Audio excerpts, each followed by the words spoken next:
Você está assistindo aqui pela TV Galega Imagem da Cidade, Mesa de Bar, programa onde o Blumenauense vem para contar a respeito de sua vida e sua atividade. E o nosso convidado de hoje é o Roberto Severiano Felski. Roberto Severiano Felski, você já era poeta aqui em Blumenau ou você virou poeta lá em Minas Gerais quando conheceu a tua mulher? Olha, eu acho que desde que eu nasci, eu já tinha assim, um certo dom para escrever. Eu gostava muito de escrever. Então eu gostava de fazer poesia. Mas quando eu fui para Ouro Preto, que eu vi aquela cidade diferente, onde nasceram tantos poetas, eu fiquei mais inspirado, né?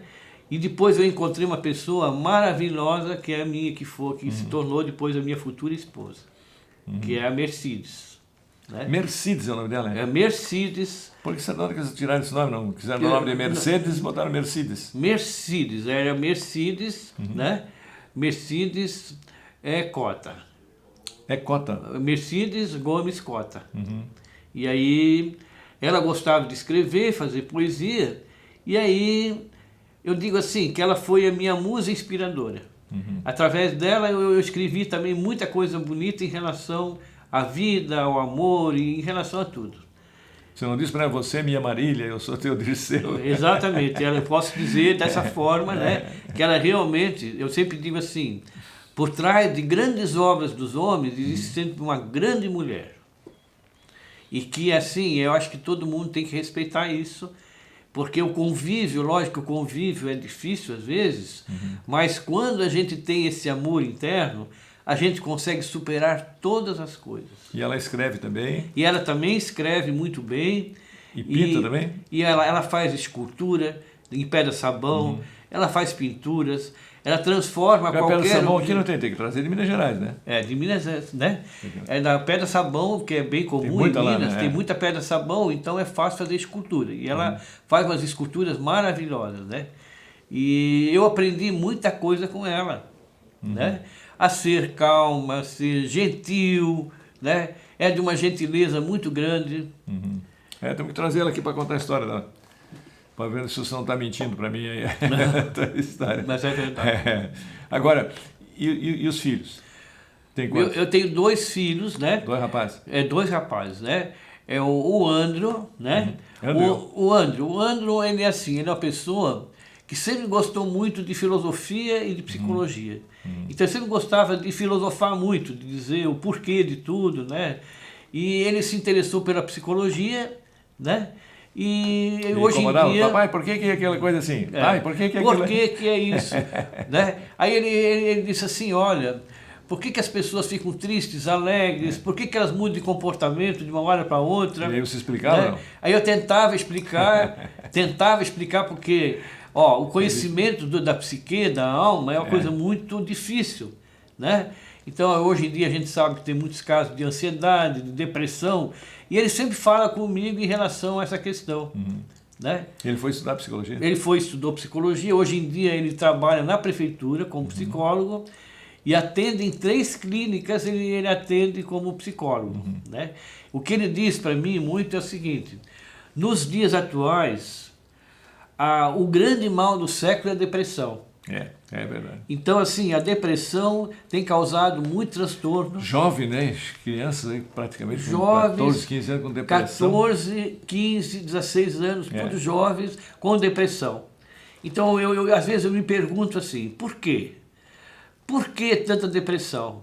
O que está faltando nas pessoas? Então, eu vejo assim que o mundo nosso está muito assim materializado, há muito consumismo, mas há poucas verdades do interior do indivíduo. Então, falta um pouco, nos dias de hoje, um pouco de espiritualidade. Né? E o que teu filho fala? E meu filho, às vezes, ele aceita isso, porque ele diz que toda semana tem um caso que leva, às vezes, ao suicídio. Então, a tendência, quem tem depressão sabe que tem tendência a levar ao suicídio. Então, nós temos muitos casos de suicídio, né, atualmente. Então, nós precisamos rever os nossos conceitos de família, de pessoas, de valor. Pai e mãe que se prezam devem conversar com os filhos, olhar olho a olho. acompanhar a educação, o comportamento dos filhos, não é verdade? E ter assim, esse sentido de família, principalmente de amor. Agora, e o outro filho? Esse é o André. Esse é o André. O David é assim, o David é uma pessoa um pouco diferente do irmão. Assim, Isso é impressionante, que a gente tem dois filhos, um não tem nada a ver com o outro, né? O David, assim, ele é muito ligado a cálculo. Ele gosta de matemática, gosta de coisas assim, bem de cálculo, de raciocínio lógico, né? E ele é assim, ele gosta muito de política também. De falar de política. E ele gosta muito também de propaganda, de publicidade. Então ele lida com computador. Eu não conheço muita coisa de computador, mas ele assim, ele faz muitos trabalhos bonitos no computador, né? Porque ele fez o curso de propaganda e publicidade, então ele tem uma visão assim muito ligada à imagem, né? Essa imagem fica melhor, aquele jeito fica melhor, né? Então ele é muito voltado para essa questão de estética, de cálculo, de raciocínio, né? É totalmente diferente do outro. Um tem que fomentar o consumismo, o outro tem que... Exatamente. Que é assim, ó, nós somos controlados pelo cérebro direito e esquerdo. O cérebro tem dois hemisférios, o direito e o esquerdo, né? Um é mais voltado para o raciocínio e o outro é mais voltado para a arte. Então a gente tem que equilibrar as coisas na vida, na verdade, né? E aí é importante, assim, que a minha esposa, ela sempre disse assim, mantenha a tua vida no equilíbrio, na moderação, né? E isso eu também aprendi com a doutrina espírita, né? Que nos explica que é importante manter a moral, o equilíbrio na vida, né? Sem agressividade, né? Procure sempre assim, contar até 10 antes de falar alguma coisa, porque eu sempre digo assim, cuidem da boca, mas cuide muito da boca. E ó, reforcem o coração, que é lá de que parte os sentimentos. Agora, Roberto, os teus guris casaram já, não? Os dois já estão casados, né? E eu tenho um netinho, né? Um netinho de 5 anos, é o Otávio, né? Que eu prezo muito, né? E eu gosto muito de conviver com o meu neto, porque assim, eu procuro ensinar ele assim, né? E em relação à alfabetização, né? O que é as sílabas, o A, E, I, O, U, e essa questão inicial. Quando for para a escola já sabe ler e escrever. Ele já sabe escrever, né? E eu faço muita brincadeira com ele também. Gosto de cantar com ele, né?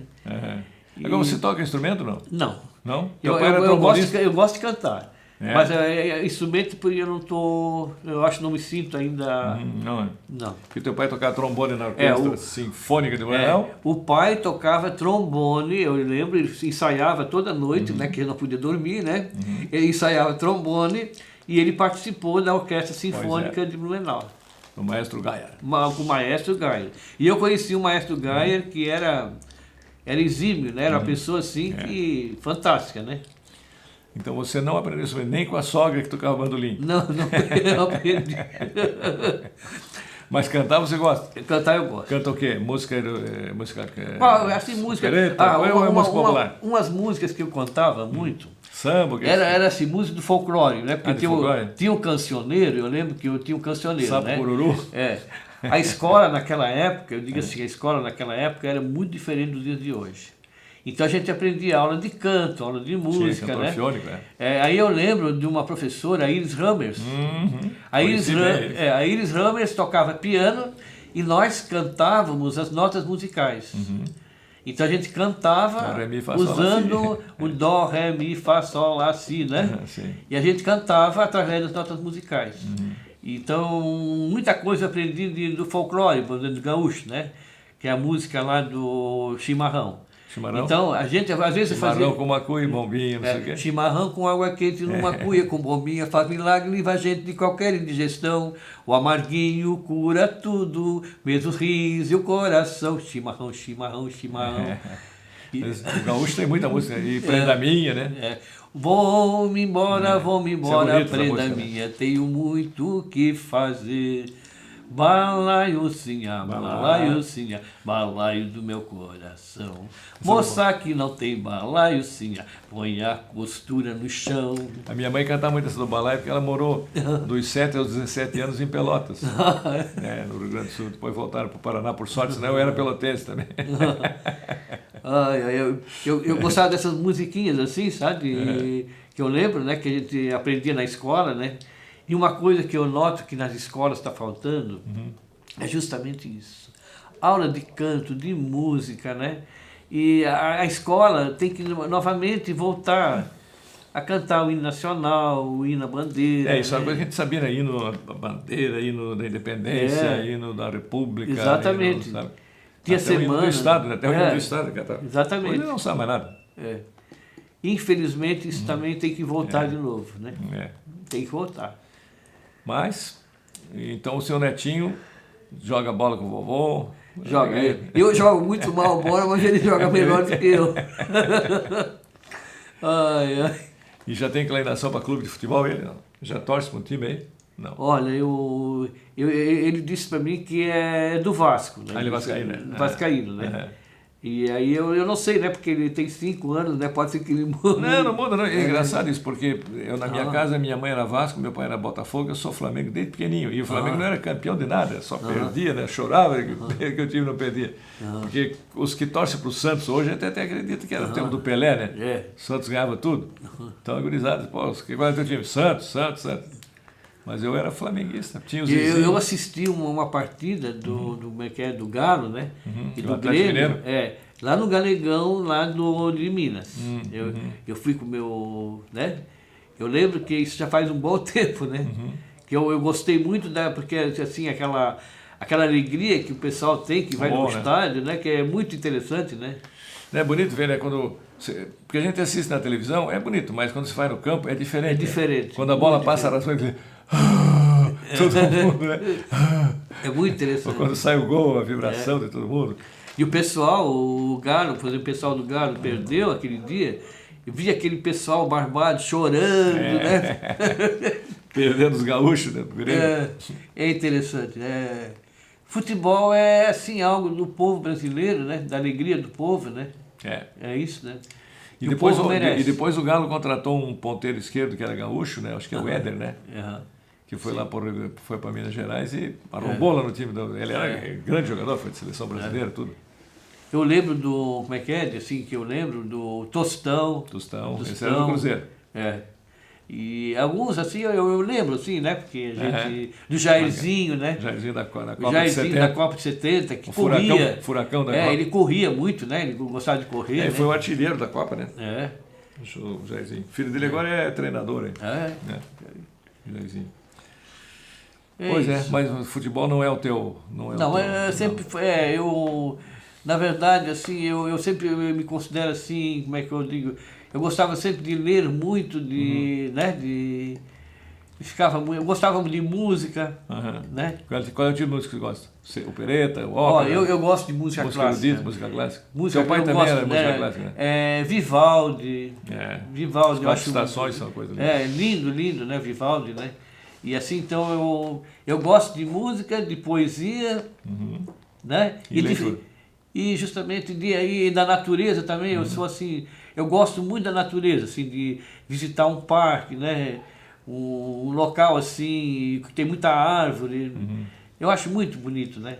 Você andou lá pela ETA 3, você andou também? Lá no Garcia? É isso, eu queria até dizer para as pessoas, para irem naquela direção da ETA 3, que fica na Nova Rússia, naquela direção da Nova Rússia.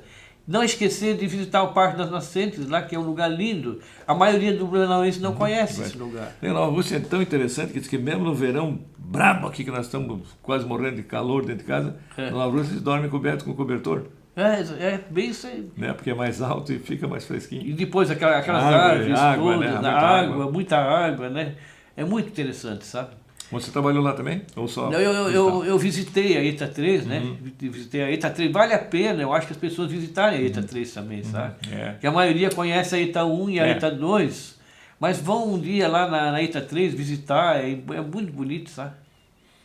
Beleza. Nós vamos fazer uma pausa novamente para darmos comerciais e depois a gente volta com o nosso quarto e último bloco do nosso Mesa de Bar de hoje, que tem a participação do Roberto Severiano Felski. Sua saúde. Vamos mais um balinho do mais nosso... um, né? Mas tá bom a história. Mesa de Bar.